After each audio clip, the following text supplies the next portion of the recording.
أعوذ بالله من الشيطان الرجيم. الله الذي خلق السماوات والأرض وأنزل من السماء ماء فأخرج به من الثمرات رزقا لكم وسخر لكم الفلك لتجري في البحر بأمره وسخر لكم الأنهار وسخر لكم الشمس والقمر دائبين وسخر لكم الليل والنهار وآتاكم من كل ما سألتموه وإن تعدوا نعمة الله لا تحصوها إن الإنسان لظلوم كفار. صدق الله العظيم. Please help me in welcoming Dr. Magda Talib al-Hinai, the director of the Independent Learning Center. She will now tell us about the history of the center and this event.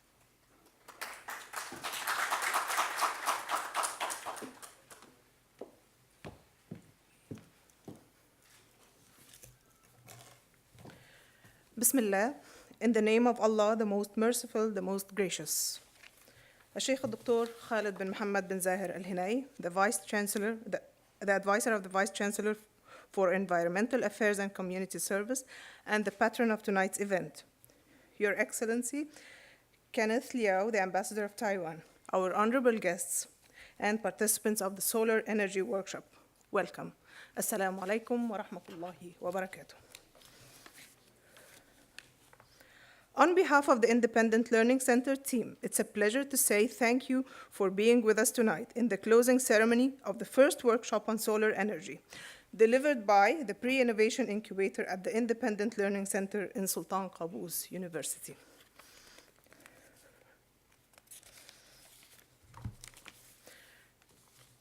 Our dear guests, in the year 2011, the University Council agreed to open the Independent Learning Center in Sultan Qaboos University. But due to many challenges, the center has been only launched in March 2015. And although the actual location of the center is still under construction, yet the Independent Learning Center team insisted on starting serving SQU students and the community. One of the services we provide so far is what we called the Pre-Innovation Incubator, by which we aim to provide the needed environment for our students to flourish and bloom, guide them to the right track of innovation and creativity. We decided to run Pre-Innovation Incubator on a themed basis, where we carefully select each theme with our eyes on the need of the job market and the development of our country. Then, after deciding on the theme, a highly qualified SQU faculty member is assigned as a theme coordinator. Several workshops and crash courses will be delivered for each theme, and certificates of attendance will be provided at the end of each event. One workshop will be in common in all different themes. This workshop is on work ethics and how to avoid practices that lead to corruption. The first theme of the Pre-Innovation Incubator is renewable energy. Its milestones were planned by two of our promising students, Anwar al-Hinai and Malik al-Nabhani, initially under the supervision of Dr. Ashraf bin Talib al-Hinai. Then, later, through Malik and Anwar, I got to meet Dr. Muhammad al-Badi, who eventually became the theme coordinator. Our dear guests, may I take the opportunity to announce that other themes like fisheries, agriculture, mining, tourism, and banking are on the agenda of the Pre-Innovation Incubator. Candidates are most welcome to come and register. Last but not least, we would like to thank our guests from Taiwan, Dr. Yi Cha Chen, Dr. Wen Chi Chang, Mr. Grai Tsai, Mr. Gary Tsai, for taking time and effort to enhance the knowledge of the workshop participants from SQU and from outside SQU. And also, We would like to thank Taipei Economic and Cultural Office in Muscat. Many thanks go to Arroya newspaper and Occidental for sponsoring the workshop. Thank you, Nafad, and your wonderful team for making the event a success. Special thanks go to our partner, the Center for Community Service and Continuous Study. And for all the support and help, we would like to acknowledge the Department of Audio Video in the Center of Educational Technology, CET, and the Conference and Events Affairs Department. Also, we would like to say thank you for the public relations in SQ. Sheikh Dr. Khalid bin Mohammed Al-Hinai, our honorable guests, thank you very much. Wassalamu alaikum wa rahmatullahi wa barakatuh.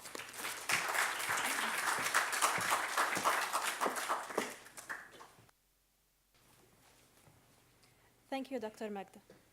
Next up, we have Dr. Mohammed Al-Badi, the theme coordinator of this event. He would be able to tell us more about the theme and its importance in today's society.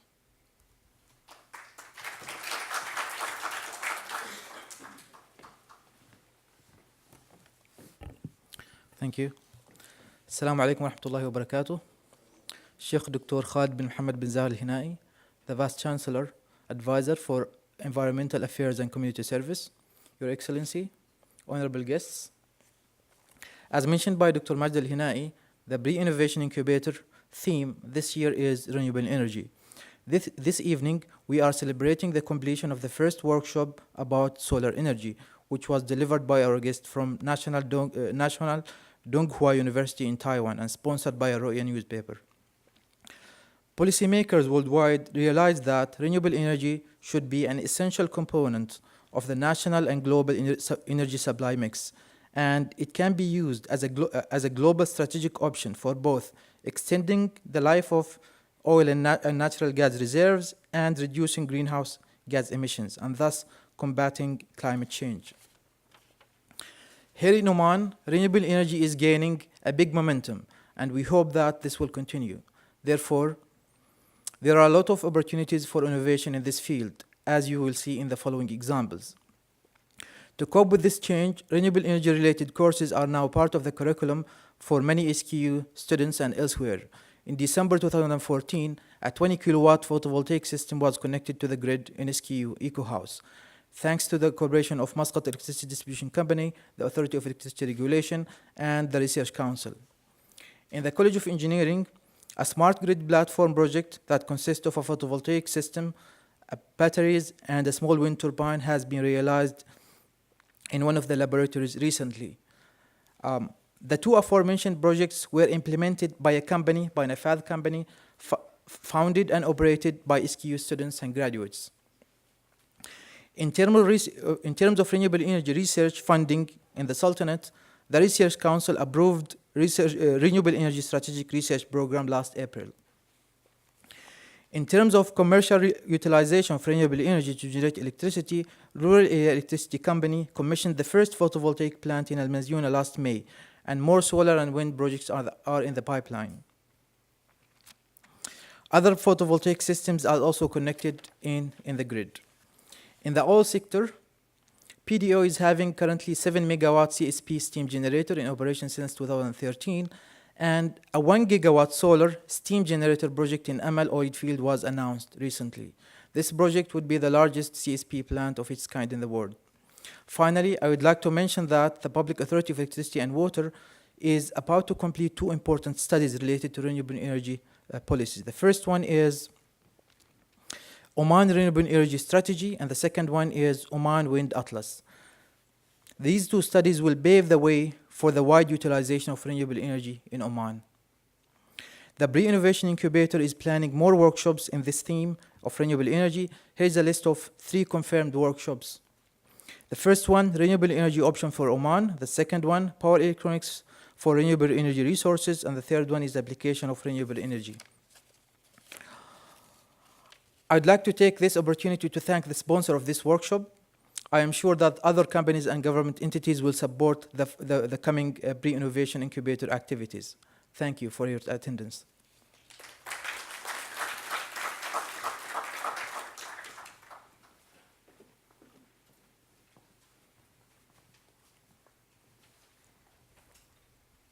Thank you, Dr. Mohammed. Our keynote speech tonight is about developments in solar technology around the world. It will be given by Dr. Chen, our honorable guest, an associate professor at the Department of Material Science and Engineering at the University of Dongguan in Taiwan. Please give him a warm welcome.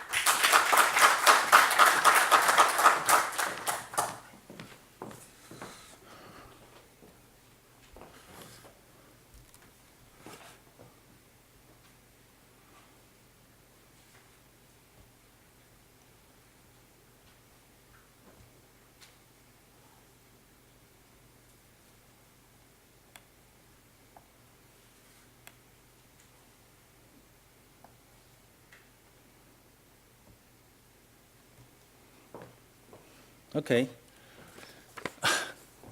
Good evening, everyone. Here, I would like to present the topics, new technology development in solar cells. Actually, this is pretty much the concluding remarks of the workshop that we held for this week. So I will show you what we have taught students and what the students have learned through this week. Actually, it all comes from the resources that we may need from God. And from this sense, sometimes when energy is not enough, we resort on our intuition. Right? So what if we don't have enough energy? We know that God always give us direction to bring us through difficulties. So by this sense, I found that we are all family in terms of human. We have the common cultures in terms of that. We are all worshiping in the suns. So if we have problem, we might resort to the sun. I will prove this. I will prove this point to you. We have sun, god of sun in ancient Egypt. Somehow it is related to the culture everywhere in the world. For example, in Greece, in Roman, okay, and even in ancient Persia, all right? And this god, the sun, even become one of the figure in the Buddha. And it become even a Chinese figure. Yes, so this is something that we are very interested about. And this is the Indian god. And I will put some time on this slides. This is coming from ancient Chinese carve. And actually, if you can see a tree, actually this is the god of the sun. And it has 10 crows. The 10 crows are actually 10 suns. And they are shining the world in turn. All right? Okay, so very interestingly, you know, the crow is surrounding a tree. The tree shape is like a sphere, right? Like a ball. What is the ball? It's Earth. So I suddenly noticed that very long time ago, maybe someone in Chinese already figured out we are living in a globe, not really in a flat world. So this is a proof that we did know this. Okay, so they are following up stories because they are not cooperating each other. These 10 crows are not cooperating each other, so cause a lot of trouble to human beings. And eventually, one archer just shut down nine crows, and remaining only one. Then the world become peaceful again. So, how much energy we need so far? There is a number, 500 exajoules per year. That is how we need, how much we need. This is a very big number. Exa, this is the first day I talk to students. Exa, what is the order of exa? 10 to the 18th, right? Yes, very big number, incredible number. We are consuming these orders of energy. That's why we have energy problem, right? And if you project in the future into 2015, in 2025, you will probably reach 600 exajoules. Even though here the condition you might have oil production, this may not harm us in our generation, but we need to be considerate about our future, our descendants. This might not happen in the next generation or the 2 generations from us, but someday it might happen. So it's better for us to consider this problem now. So we look at the sun. The sun has so much power, 174 petawatts. Watt means joules per second, shining irradiated on the earth. All right? Even though 52 petawatt are reflected by the atmosphere, but there will be 89 petawatt absorbed by the surface, and we are not using it. It takes care of all the agricultures, but there's still plenty of that. And this energy will eventually reflect it back to the universe and got dissipated in the dark world, dark universe. All right? So, but how much is the power? If we do the calculation, I will not go to the detail, of course, here. But student knows already. If you convert the power, actually it's equivalent to 5 million exajoules per year. This is number I shown here. This one, all right? Compare with the one that human being is consuming every year. That is 10,000 times. 10,000 times of the current energy consumption. So that is 4 orders of difference. That means humans still will be able to survive for the following years to come, for the following centuries to come. So now I feel more relieved. Since we have these orders of net energy, then we can feel better. We can make life better. We have hope for the future. Now, this is something that I ask students to do, especially back in Taiwan. How many solar cells should we set up to feed the whole world energy requirement? Actually, 2 areas of the Taiwan. All right? So where's Taiwan? You find out, you figure it out by yourself. Now, there's a lot of technologies of solar cells. As you can see, it developed from very early times, like 1975.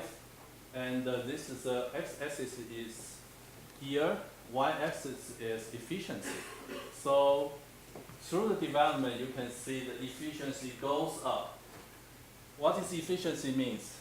50% means 2 photons inject into your solar cell. Only 1 can be converted. Half of that can be converted to the solar energy. That is a very large, very good efficiency, because nowadays silicon technology only have a conversion efficiency about 20%. That is marked in the blue line, in the blue region. And there's now saturated without being increasing. All right? So this is current technology, but we still have technology that can reach 50%. As you can see, at the top right, you will see some solar energies that can go to 40 something. And theoretically, it can reach 60%. That's a current technology owned by human beings. All right, but again, it's very expensive up to now. So it's very difficult to deploy it, and it is related heavily to policy making of the government. But we have technology. So we don't need to be too worried about this energy issue. Okay, so the following are not only previously we taught to the student, but also we want to know what did we teach through the class. We are starting from semiconductors. We will go through different materials in terms of conduction capability. Then we end up with doping of semiconductors and come up with p-n junction. Then eventually, finally, we derive equation. Very important equation that is the basis of the solar cell technology, which is called the diode equation. And other than the regular diode equation, if we biased at largely reverse bias, it will break down. Breakdown may be a good thing or bad thing, depending on how you use it. And I will tell you, as I will tell you later on, in our new technology for concentrated solar cell, which cell may be able to get efficiency higher than 55% or 60%. That is using the breakdown technology. So don't treat that breakdown as a bad thing. Sometimes we find even better stuff from previous we thought bad things. Okay? Then we go to photovoltaic. If we shining the p-n junction under light, we'll find this curve shift downwards. And this is caused by the light absorption by the semiconductors. From here, we'll be able to see the wavelength dependence of light absorption by a semiconductor. If the wavelength is low, which means it's a low energy, photons, it will not be absorbed by semiconductor, so it will not generate electron and holes. For short wavelengths of photon, it means it's a very high photon energy. That will give you the excitation and generate electron holes. However, if you have very strong photon energy, most of energy, sure, it will excite electron and holes, but most of energy will be dissipated in the so-called thermalization process, which is you excited electron too high, then it will come down and dissipate energy. It's not going to be converted to electron energy. This is the idea that if you want to have high solar cell efficiency conversion, then you need to wisely choose your semiconductor with certain band gap. All right? So finally, we found out if we focus on 4 quadrants of the IV curve of the p-n junction under illumination, we will be able to generate electricity without external power. Just like a battery. Okay? And if we like, we can even reverse the curve and look it to the first quadrant, and we have the current that will look more familiar. That is so-called characteristic IV curve of the solar cells. All right? So from this curvature, we just need to have a matched load to find the maximum power output that give you the highest output of the certain solar cells. And we introduce some characteristics, parameters for solar cells. And of course, we need to construct the equivalent diagram, equivalent circuit for the solar cell. We happen to find out it is a current generator plus parallel connected to a diode and the shunt resistance and series resistance. Then by this, once you know the circuit, then you will be able to develop and think about how you can utilize the solar cell. Okay. On August 24th, we started to do the shading. Mention about shading because sometimes if the solar cell is blocked by the trees or something with shade, then it may malfunctioning. It has some problem. So we need to bypass that using the diode. And this is an experiment done by our students. I'm not mentioning the theory before they are doing experiments. They are doing quite well, very well. They are doing exactly what I expected. When one module is fully covered, you hardly get any current. But if the two modules are connected in the parallel, the behavior is something like this. You still have current, and it just sacrifices some current because you are partially shaded by the shade. So we need to have a bypass diode that connected parallel to the series connected solar cells. On the same day, we are also talking about the temperature effect. We are doing this measurement under the sun. So the sun will hit our solar panel automatically. So this is the curve that measured by students. I'm very surprised that it can repeat exactly the same result mentioned in the series. So the voltage just dropped if the temperature increases. So this will be the theory. I think the students are all well known about that. Okay. On August 25th, we are talking about the wavelength effect. So we shine using different colors and find out which is the best color to activate the solar cells. And I talked about our solar spectrum. The solar spectrum in terms of wavelength is something like this. We have the most strong irradiance occurs near the green region. That's why our plants all look like green, because it's has been naturally selected. They know that if the color is green, they got the higher chance to survive. All right? So we can convert this diagram to the diagram on the right-hand side in terms of number of photons, photon flux per photon energy. We can always convert wavelengths to the photon energy.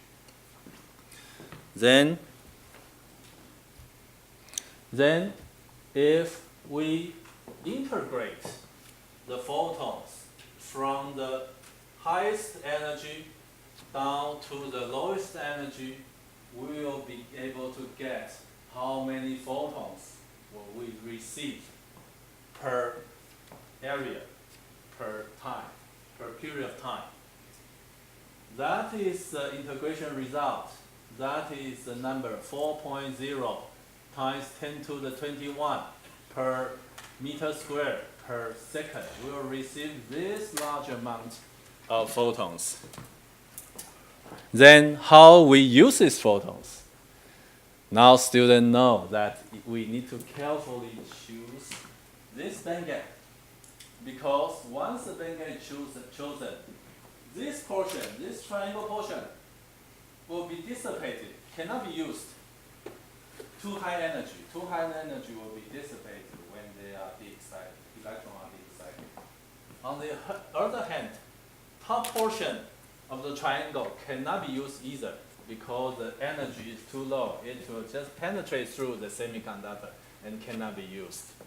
So to get the highest solar energy efficiency, you just want to find a point along this curve that gives you the largest area of this rectangle. Okay, so now secret is revealed. We know how to design the solar cell. So we need to wisely select the semiconductor. By this theory, this is called the Shockley-Queisser relation. We should choose the band gap somewhere around 1.1 or 1.2. That gives you the highest solar energy efficiency. But again, this is you cannot have efficient beyond that. But as a human technology, we still haven't go to that ceiling yet. So there's still something that we can prove. All right? So someone think about, can we increase? Because if you take a look of the efficiency from this calculation will only give you 30%, 30-something percent. You never go to higher than 50%. But how come we already have technology for 50%? So we need to. There's someone got the innovation thinking, saying that we might using 3 pieces of solar cell together. That means if we help each other, we'll be more successful. We found out this idea also from the solar cell. We just need to use 3 solar cells. Then we have more light harvesting and have less energy loss. Okay, this is a good idea, but someone asks us, if we are doing that, then we are going to occupy the area 3 times of this area.